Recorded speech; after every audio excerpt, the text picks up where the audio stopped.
Alright folks, welcome back to another episode of The Good, The Bad, and The Screwy. I'm James. He's Max. Except he's Max. James. Max. Yeah. This week on The Good, The Bad, and The Screwy, we have CaptainEarth. In honor of Captain Earth, wearing my Captain America shirt. Because at least that gives me some hope.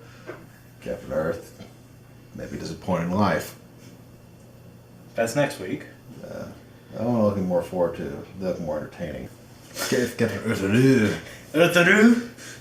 Captain See, I have to Earth. make funny things as I go on, otherwise I'll punch my computer screen. Just while you watch on the TV across the room. Yeah. Really. And put the remote out of throwing range. That's what my child's for. He's like, oh, grab and run. That is true. That is true.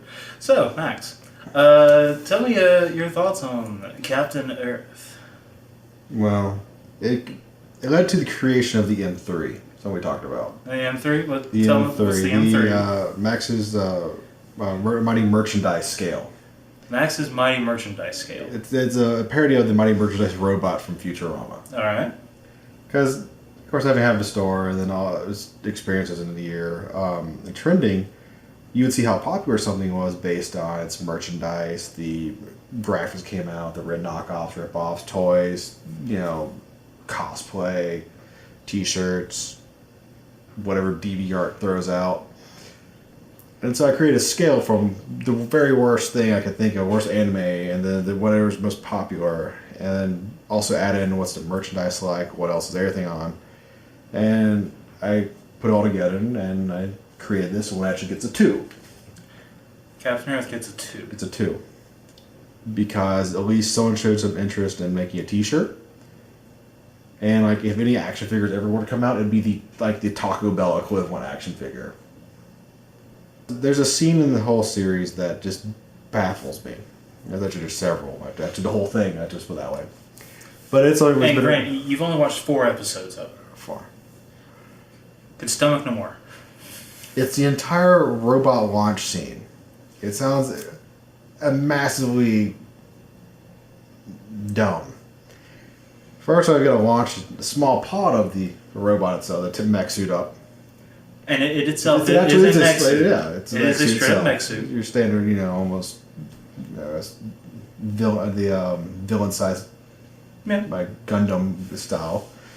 And they launch into space. They have to wait perfect timing though. But how do they launch in space? They put the suit in a rocket, right? Yeah, tip of a rocket. So you're using a rocket to launch a humanoid Mech with suit thrusters on, yeah. with thrusters on it. Into geosynchronous orbit. But first, these discs have to line up perfectly. 3 of them, so many spaced above, perfectly. And as it goes through the center, and as it goes through, it launches parts of it first. So it has to catch up to it. Because if it doesn't, the machine will probably explode. I believe I have a picture here of this. So it goes through several stages to become a larger mech of itself. See, for within 4 episodes, I can only hope there's a coming-of-age tale, kind of like Fooly Cooly, but all the different references of like a mech going through all these stages is like adolescence or the human erection. It's the only logic I come up with. Why would you do it this way? The reason I put this on your list is because of that transformation. It is the most ridiculous robot, giant robot transformation sequence I have ever seen. And I have seen a lot of anime and a lot of giant robot transformation sequences. This is the most ridiculous. And it screws You it. would take like the Power Rangers and Voltron, that whole season all stacking together, it would still go by faster than this guy. Yeah. I go like a real villain back, oh look, there it goes. Just shoot the first disc and what happens? Nothing. What do you have to change it up after the first and second time? Fool me once, shame on you. Now, for the record, I did not make it past the 4th episode. I don't know if they ever streamlined the process. I actually made a mistake in that. The Hulu, I thought I was going in order, so I ended up cooking the 4th one in a row. Turned out it was like episode 27. So I ended up watching half of 27, like, this makes even less sense. Unfortunately, it's like the beach party episode. It was the beach party Yeah. episode? Of course. There's always a beach party Or a episode. hot spring. Episode 6 is always a hot spring. I do not know if the show had a hot spring episode for episode 6. Oh, I they did have. not Oh watch yeah. that far. The other thing too. Let's go a little bit backwards in this one. So when they show up in this military base, some weirdo kid. It's like, hey, let's go check out this girl suspended in a bubble. She has a gun for you. That's another thing. You have a gun, which we The find live blaster. live blaster. We find out it actually works as a gun in episode 4, but until then, the only thing he used that gun for, shove it in the robot and shoot the robot he's riding in. That typically makes him explode. Well, apparently, if you sing into a box, a robot appears from the center of the earth and appears and helps them. Yeah, and they left it floating there in space. Well, that's not my problem. Let's add some more space junk. That useless disc of rainbow. Yeah, that was a sword. No, it's pretty sure that's still a useless disc of rainbow. The mech sort of thing had the rainbow sword. That's how he told it. So it was. He put a little rainbow in his paw. But they're like, this guy has the lamest power ever. He can summon a rainbow disc in his hand. I mean, at least with Krillin had the disc. You could cut, freeze it in half. I'm sorry. Hey, check this out, Daichi.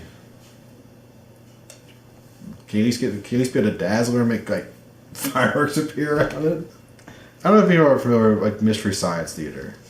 They have a habit of making fun of old Japanese movies, and every single film they pull up, and even this, somehow, little kids end up on top secret military bases. It's true. Just wander around. Those kids, they get in anywhere. I guess so. They somehow become a part of this government program just by showing up. With a boomerang, mind you. And it's really dicey to keep up with, because all of a sudden these group of guys, the kids are, I guess they're probably being contained by whatever government group it is. Salty dog. Yeah. Okay. Salty dog and Cuba Libre. I have to interrupt you here for a second and just say, they have some of the most advanced tech in the world. They can fit a laser telephonic device in a styrofoam cup. Also, you can drink out of it. And you can have your cup of coffee, and you have a high-tech equivalent of a tin can and string, only with lasers. This military base is like, we gotta watch these kids, they're special. So they put wrestling headgear on them. Doesn't the wrestling headgear blow up or something? It acts like a ref blowing a whistle in your ear. Okay. When you're bad. Unless you have a boomerang. But somehow the kid's like, hey, you didn't take my boomerang away.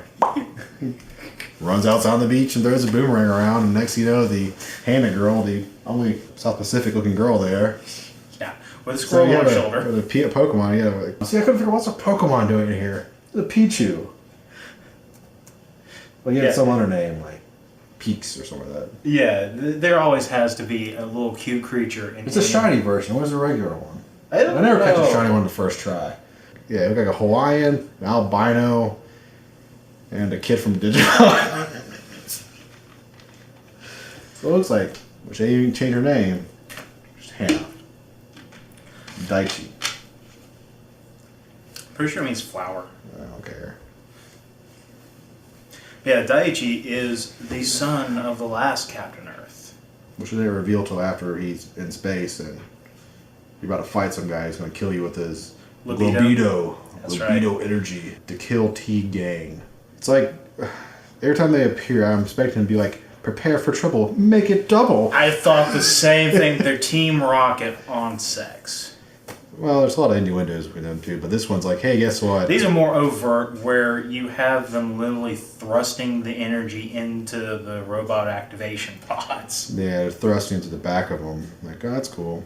Yeah, the guy and the girl. Yep. So, they're aliens. Whatever, man. Whatever they like. I'm not the judge what terrestrial like, Whatever extraterrestrials like. Whatever. Apparently they make excellent crepes. Yeah, they do too. They also know how to trick machines too. With their crepes. With stupid bunny rabbits.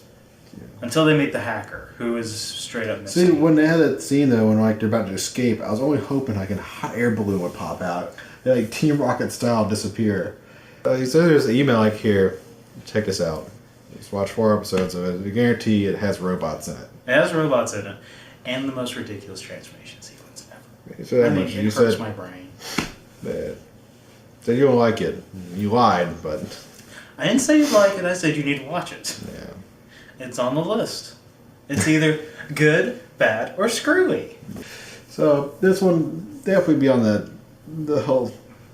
I don't think. So you think we found the bad series? Yeah, I don't think Kmart would even pick up this one. It doesn't even go direct to DVD. Well, we'll just put it this way: we're not the intended audience. That's true. Final thoughts on CaptainEarth? Yes, I do.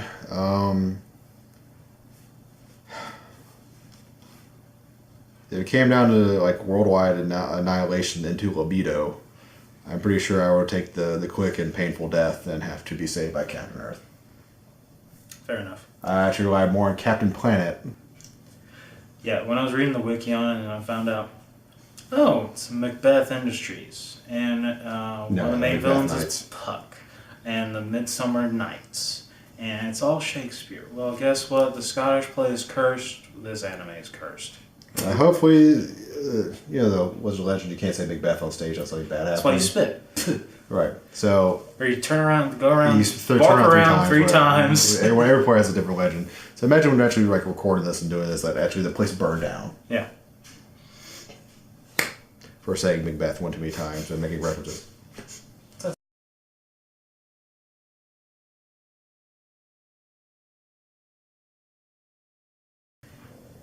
So it gets a 2 on the M3. The 2 on the M3. Only because they had 2 T-shirts. And leading candidate right now for this month's The Bad. Yeah. Captain Earth. I can only hope if it only goes uphill from here. Yeah, you hope all of them are better than this. I can only hope.